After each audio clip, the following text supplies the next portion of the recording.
Here comes the complete hydroponic tutorial for Chinese ash. The one in the ceramic vase was converted to hydroponics last year. Today, I've selected another soil-grown ash tree to show you the entire transformation process. There are 5 simple steps. This method works for most woody plants, transitioning from soil to water. Filming hydroponics takes time, so if you're interested in learning the full process of acclimation and care, please stay with me until the end. Step 1. Removing soil from the roots. Carefully check the root system. Don't worry about the tiny feeder roots. Avoid damaging the thick roots near the base. Once the soil is removed, thoroughly rinse the roots. Not a speck of soil should remain. This helps prevent potential diseases from contaminating both the water and pruning sites. Step 2. Pruning branches and leaves. Adjust slightly based on the season. Usually, retain about 1/3 of the foliage. Short, mature branches can be left untouched. Tender, new shoots dehydrate quickly. Step 3.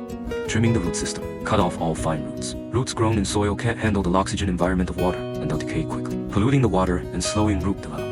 Leave 2 to 4 centimeters of the thick main roots. These are strong and will regenerate easily, helping produce new water-adapted roots. Then, I air-dried the roots just above the water level, keeping them 3 centimeters from the surface, for 4 to 12 hours. Once the root wounds contract or the leaves begin to wilt, add water until about 1 centimeter of the roots are submerged. Step 5.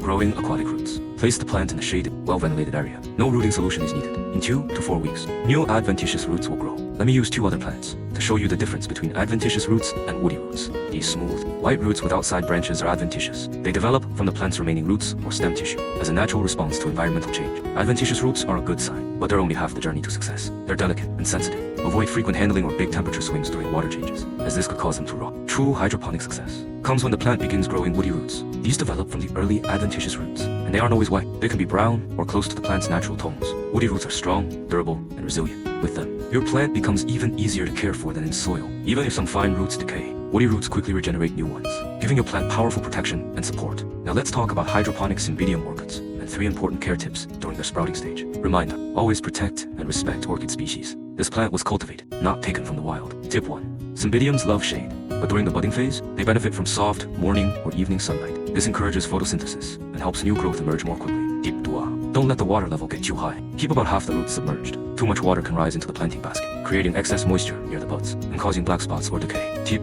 3. Never pour water from the top. The degraded water-retaining crystals in the basket absorb water like a sponge. If the moisture doesn't evaporate quickly, it can lead to humidity buildup, causing salt residues and damaging both old and new leaves. Lift the basket to water from below and keep the root zone dry. One friendly tip: cymbidium leaves last about 5 years, so be sure to protect new shoots. Hydroponics adds a touch of elegance. Here's how it looks in a transparent container. But do you know why I usually avoid clear containers as summer arrives? Hydroponic plants face a higher risk of root problems. Unlike soil, water reacts quickly to changes in light and temperature. When temperatures rise to 32 degrees Celsius, the constant fluctuations can cause early-stage adventitious roots to fail within just 2 days. For shade-tolerant varieties, you can keep using glass indoors, such as lucky bamboo, guanyin bamboo, spring rain orchids, clevia, pothos, or lychee seedlings. Now it's the 3rd week of acclimation, and this plant has grown 5 new leaves. Its roots have reached 10 centimeters in length. Today, I'm working on a hydroponic bleeding heart vine clerodendron. Tip 1.